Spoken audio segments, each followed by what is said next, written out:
top 3 secrets for 3 hot yoga poses for beginners. But it's not just for beginners, but YouTube likes me to put that in for their algorithm because these 3 secrets are for everyone. So we're going to go back and forth to the yoga studio with senior Barkan teacher Elena and demonstrate these poses. So let's get right into it with one of the most important iconic poses in the hot yoga world, standing head to knee. Top secret for hot yoga, standing head to knee. Bikram has you bring your thigh parallel to the floor. It's too much pressure on the lower back. Sometimes they may even have you hold it here for a long period of time or almost the entire first set. We don't want to be this low. Come up for a second.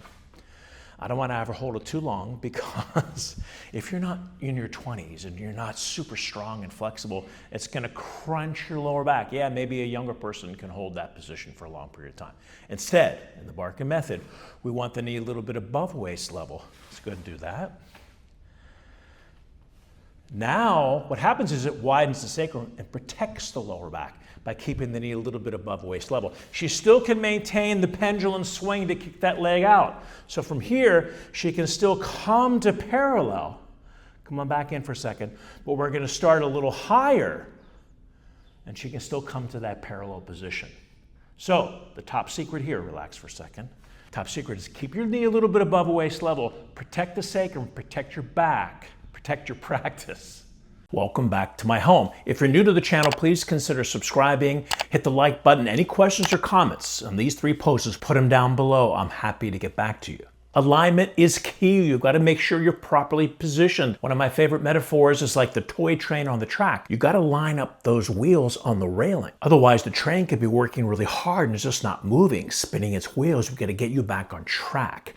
I've been getting a lot of requests for written form, so I've answered the call and created a free PDF download. It's called The 5 Secrets to Instantly Improve Your Hot Yoga Practice. If you want this guide, if you like the written word especially, write down in the comments below, give me the guide, and I will personally send you the link. Now let's get back to the studio with Elena and go over secret number 2 for standing head to knee. The second top secret in standing head to knee is don't interlace your thumbs. When you interlace your thumbs, it creates this ridiculous protruded wrist. We don't want this protruded wrist.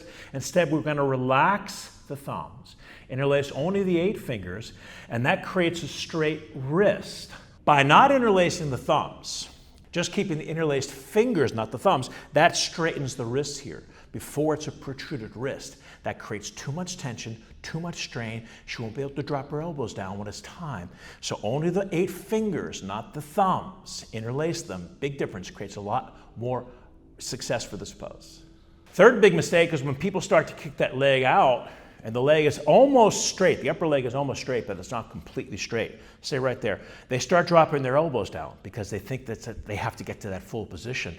Now you're stuck in purgatory forever. I can't go any further. And you won't be able to even continue to improve in that position. I'm gonna have Elena stop completely. The extending leg is a given at this level. And now with the upper leg straight, the body curls in, head touches the knee.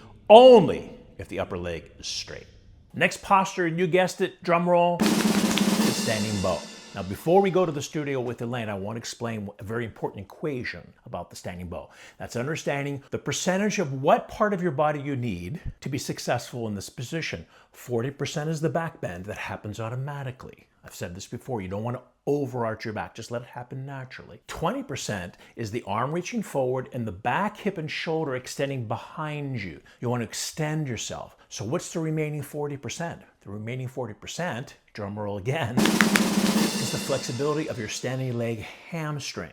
Therefore, what happens is people kick too high too soon. One of the things that Bikram actually prompts you to do, one of the things that separates Bikram and I don't want you to kick so high in the beginning unless your standing leg hamstring is super flexible. So the equation is how high you kick initially depends on the flexibility of your standing leg hamstring. Let's go back to the studio with Elena so we can demonstrate this point. Top secret for the standing bow, people kick too high too soon. In the Bikram world, they say kick as high as you possibly can. So watch when Elena does that. She kicks so high that her hamstring of her standing leg can't take it. So here she goes. She's kicking, kicking, kicking, kicking, kicking, kicking, kicking, and she's stuck up here in the clouds forever. I can't move. Because her hamstring's not gonna let her get down any lower. Big mistake. So the secret, how high you kick initially depends on the flexibility of your standing leg hamstring. So instead what she's gonna do is kick up just a little bit, Actually, it depends on how flexible it is. Some people can kick higher than others. She's going to kick up just a little bit, come down first, come down first, come down first. And now she can kick because her standing leg is going to let her get down to that position. So don't kick so high so soon. Feel how flexible that standing leg is of your hamstring, of your standing leg. That's going to determine how high you kick. Game changer. The last top secret in the standing bow, you're smiling, is that people point their toe right from the beginning so much that it creates even more tension. So I'm going to have Elena pick up her foot. If she points her toe right from the beginning, she starts to come down into position. She's pointing it, pointing it, pointing it, pointing it. It's actually going to create even more tension and resistance in that back hip and that back leg. So I'm going to have her relax her foot. Relax her foot. Now she can come down, kick as high as she possibly can. Come down a little more, high as she can. Now point the toe at the very end. So don't point it so much in the beginning because it's going to create even more tension and more resistance. Instead, relax the foot. Kick, kick, kick, kick, kick. At the very end, point it. That's going to complete the position. Now here's another secret for standing bow. A lot of times people spend too much energy getting down into the pose. What happens is they waste 80-90% of their energy just getting down to the pose. Now it's time to kick. And that's the most important time to have your energy. So instead, take 20% of your energy to lower down to the position. Now you've got 80-90% fuel left in your tank to kick, to reach. That's where the real magic happens. Don't waste so much energy getting down to the pose. Get down there fairly soon. I mean, you still want to go slow and smooth, but get down there fairly soon. Now you've got all the energy left in your tank to kick, to stretch, to extend, to get to that next level. So Najette, when she first came to my class, she was kicking way too high and she was stuck up in the clouds. Take a look at this video.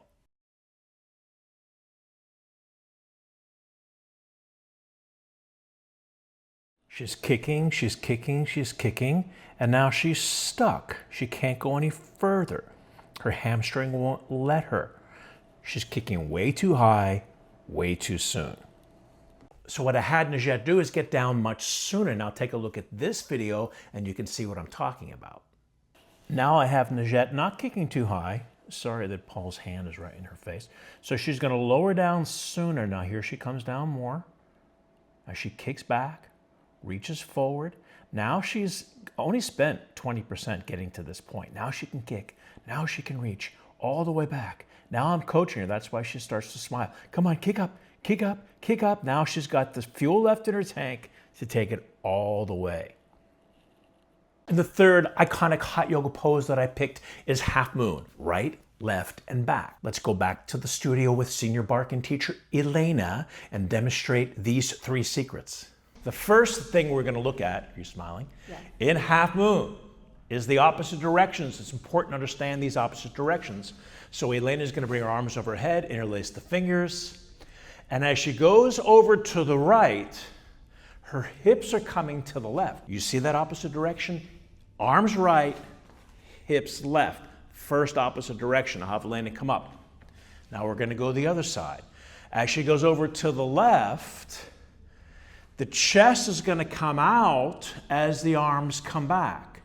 So once again, and we're going to talk about this in the second point, where the shoulder collapses, but the chest comes out and the arms come back. That's the second opposite direction. Now we'll have her come back the other way again. The third opposite direction isn't necessarily as evident. So as she goes to the right, the tendency is that this heel wants to come off the ground because she's moving to the right. So what we're going to do is push this left heel into the ground. So from the left hip down to the floor is one direction, and then the left hip all the way up the side body. This is the third opposite direction you want to think about when you have that dynamic in your head. It makes all the difference to get you further and deeper into the pose. You still smiling? The second point we want to look at in half moon is when Elena goes over to the side, when she tries to go too far forward, the top shoulder starts to crunch down. So she's lowering down, and therefore she starts to collapse out of the position. So I'm going to have her come out of the position again. Now I've magically appeared in the shot. Instead of correcting it in the middle of the pose, instead of saying when she's down here to bring your left shoulder back and chest up, what you can do, what you want to do is start from the beginning. So you want to hold the symmetry of the head in between the arms. That's the key. And you're going to maintain that symmetry throughout the entire pose. So she's going to come up and over. And now she wasn't going to go too far. She wants to make sure the left shoulder stays back. So she's going to hold the symmetry and only go down as far as you can while maintaining this position. The last thing you want to do is to collapse, to go further. It's not about how far down you can go. It's about how far down you can go and still maintain the correct alignment and position. Let's go to the other side. She's going to stay up and hold the symmetry the whole time. Her head right in between the arms, the same way it was when she was up here. When she goes over to the side, it doesn't move. So you don't want to turn your right shoulder in to go further down. Now the third top secret in half moon, and this is the half moon back bend.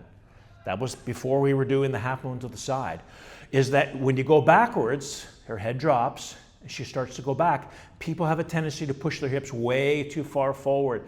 Even more, Elena, even more, even more, even more. Now come up. What happens when you push your hips too far forward is you crunch the sacrum. So what we're going to do instead, we're going to start by lifting the chest, scooping the tailbone under, and then reaching back. So she's going to maintain the vertical position of her chest over her ankles, and then she reaches back in a much more supportive position without crunching the lower back. Welcome back to my home. Now I want you to go into your next class with this different intention. It's nice to watch the video, but you have to implement these secrets. So in your next class, tonight, tomorrow morning, whatever that may be, think about making these adjustments. Watch the video again and again and you can see. And once again, if you want the free download of the 5 secrets to instantly improve your practice, write in the comments below, give me the guide, and I'll directly send you the link. So that's our episode for today. Thank you so much for watching. If you're new to the channel, please consider subscribing. Any questions or comments, put them down below. I'm happy to get back to you, and I will see you at the next video. Bye, everyone.